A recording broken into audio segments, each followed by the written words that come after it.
بسم اللہ الرحمن الرحیم الحمد للہ رب العالمین والصلاة والسلام علی اشرف الانبیاء والمرسلین محمد وعلی آلہ وصحبہ اجمعین۔ الحمدللہ مختلف علماء کرام کے پرمغز بیانات آپ کے سامنے آ چکے ہیں، اور طلباء نے بھی ابتدا میں نبی اکرم صلی اللہ علیہ وسلم کی سیرت کے مختلف پہلوؤں کو ہمارے سامنے واضح کر دیا ہے۔ عمل کرنے والوں کے لیے اس کے اندر بہت کچھ مواد ہے۔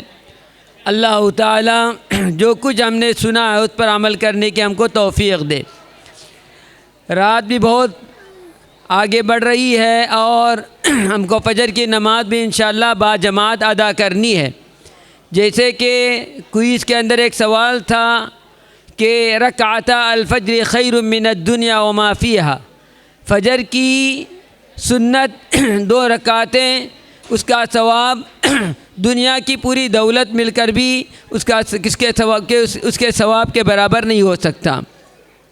دوسری بات یہ ہے کہ فجر کی نماز جماعت کے ساتھ پڑھنا آدھی رات عبادت کرنے کے برابر ہے۔ میں آپ کے سامنے سیرت کی مناسبت سے 2 باتیں کہوں گا۔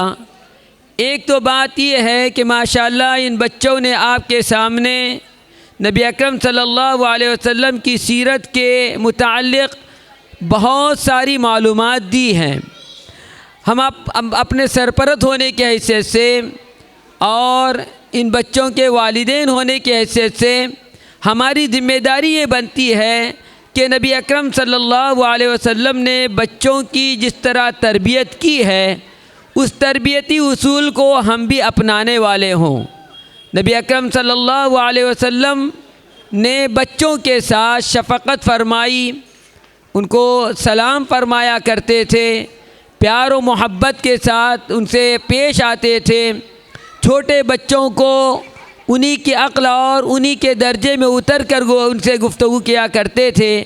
یا ابا عمیر ما فعل النغیر، ایک موقع پر نبی کی صلی اللہ علیہ وسلم نے فرمایا، بچہ دودھ پیتا بچہ تھا، حضرت انس رضی اللہ عنہ کے بھائی تھے، آپ صلی اللہ علیہ وسلم نے پیار کے ساتھ یہ بات فرمائی۔ حضرت نبی اکرم صلی اللہ علیہ وسلم کبھی کبھار حضرت زینب رضی اللہ عنہا کو زوینب کہہ کے جو ہے پکارتے اور اپنے محبت کا ان سے اظہار کرتے۔ کبھی بچوں کو ایک ساتھ کھڑا کر دیتے اور کہتے جو میری طرف سب سے آگے بڑھے گا میں اس کو انعام سے نوازوں گا۔ کبھی نبی کریم صلی اللہ علیہ وسلم اپنے پیچھے کسی بچے کو بٹھا لیتے اور اس کو کچھ نصیحت کرتے، یحفظ اللہ یحفظک۔ کبھی آپ صلی اللہ علیہ وسلم کسی بچے کو اپنے ساتھ بٹھا لیتے اور اس کی کھانے کے آداب اس کو سکھاتے، اپنے سامنے سے کھایا کرو، بسم اللہ پڑھ کر کھایا کرو، اور ہاتھ کو پلیٹ کے اندر نہ چلایا کرو۔ یہ سب چیزیں، ان سب چیزوں کو اس جلسے کی مناسبت سے ہم کو بھی اپنانا چاہیے۔ آج سب سے بڑا مسئلہ یہ ہے تربیتی نظام ہمارا کمزور ہو چکا ہے۔ اسوہ نبوی کی تعلیم والدین اپنے بچوں کو نہیں دیتے، جس کی وجہ سے نبی اکرم صلی اللہ علیہ وسلم سے ہمارا تعلق کمزور ہوتا جا رہا ہے۔ دوسری بات آپ سے یہ کہنی ہے کہ الحمدللہ جمعے کا دن شروع ہو چکا ہے۔ اسلامی اعتبار سے سورج کے غروب ہونے کے بعد دن شروع ہوتا ہے، اور نبی اکرم صلی اللہ علیہ وسلم نے فرمایا تمہارے دنوں میں سب سے زیادہ بہتر دن جمعے کا دن ہے۔ وَإِنَّ صَلَاتَكُمْ مَعْرُودَةٌ عَلَيْكُمْ، اور تمہارے درود مجھ پر پیش کیے جاتے ہیں۔ جب صحابہ کرام نے کہا کہ آپ تو اپنے قبر کے اندر بوسیدہ ہو چکے ہوں گے تو پھر یہ درود کا بھیجنا کیا معنی رکھتا ہے؟ اس پر نبی کریم صلی اللہ علیہ وسلم نے فرمایا اللہ تعالیٰ انبیاء کرام کے جسموں کو ان کے قبروں کے اندر محفوظ رکھتا ہے، اور تمہارا سلام مجھ پر پیش کیا جاتا ہے اور میں تمہارے سلام کا جواب دیتا ہوں۔ اور درود شریف کے پڑھنے پر ملنے والا کیا ہے؟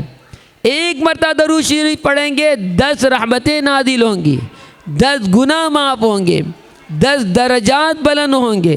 نبی کریم صلی اللہ علیہ وسلم کی شفاعت کے حاصل ہونے کا ایک اہم ترین ذریعہ ہے، بلکہ ہمارے گناہوں کی معافی اور ہمارے جملہ مسائل کے حل کو نبی کریم صلی اللہ علیہ وسلم کے درود میں رکھا گیا۔ حضرت ابی بن کعب رضی اللہ عنہ نے ایک مرتبہ نبی کریم صلی اللہ علیہ وسلم سے پوچھا کہ آپ پر ہم کتنا درود بھیجیں؟ کیا دن کا 1/4 حصہ آپ کے درود کے لیے لگا دیں؟ کہا بہت اچھے، اگر اور مقدار بڑھا دے تو اور زیادہ اچھا ہے۔ آخر میں انہوں نے یہ فرمایا میں اپنا پورا دن آپ کے درود کے اندر لگا دوں گا، ہر وقت اپنی زبان پر درود شریف جاری رکھوں گا۔ نبی کریم صلی اللہ علیہ وسلم نے 2 بشارتیں سنائی۔ ایک بشارت یہ سنائی تمہارے گناہ معاف ہوں گے، اور دوسرے یہ بتایا تمہارے جملہ ٹینشن دور ہوں گے۔ اس اعتبار سے ہم یہاں سے اس مقصد کے ساتھ اٹھیں کہ یومیہ کم از کم ہم درود شریف کو 100 مرتبہ یا 200 مرتبہ ہم پڑھنے والے ہوں۔ وہ نبی جس نے پوری جان اپنی ہمارے لیے دے دی، وہ نبی جو آخرت میں بھی اپنی امت کا ساتھ دیں گے اور وہاں پر بھی اللہ تعالیٰ سے سفارش کریں گے، دعا کریں گے، تو کیا ان کے احسانات تلے ہم دبے نہیں ہیں؟ تو اس اعتبار سے ہم ان پر درود نہ بھیجیں۔ آج ہم اس قدر بخیل ہو چکے ہیں کہ نبی کریم صلی اللہ علیہ وسلم کا نام آتا ہے اور صلی اللہ علیہ وسلم کہنے کے لیے ہمارے ہونٹ حرکت نہیں کرتے۔ اس لیے جمعے کے دن کثرت کے ساتھ نبی کریم صلی اللہ علیہ وسلم کے پر درود بھیجنے کا حکم دیا گیا ہے، اور آپ صلی اللہ علیہ وسلم نے اس طرح ہماری رہنمائی فرمائی ہے۔ وقت زیادہ ہو رہا ہے، میں امید رکھتا ہوں کہ اس اختتامی جو بات میں نے آپ کے سامنے درود شریف کے متعلق اور بچوں کے ساتھ ہم تربیتی میدان میں وہی اسلوب اختیار کریں جو اسلوب نبی اکرم صلی اللہ علیہ وسلم نے بچوں کے ساتھ اختیار کیا تھا، تو پھر یہ ہمارا جلسہ کامیاب ہے۔ اور یہاں سے ہم صرف معلومات لے کر نہیں، معمولات میں بھی تبدیلی لانے کے عزم کے ساتھ اٹھیں گے۔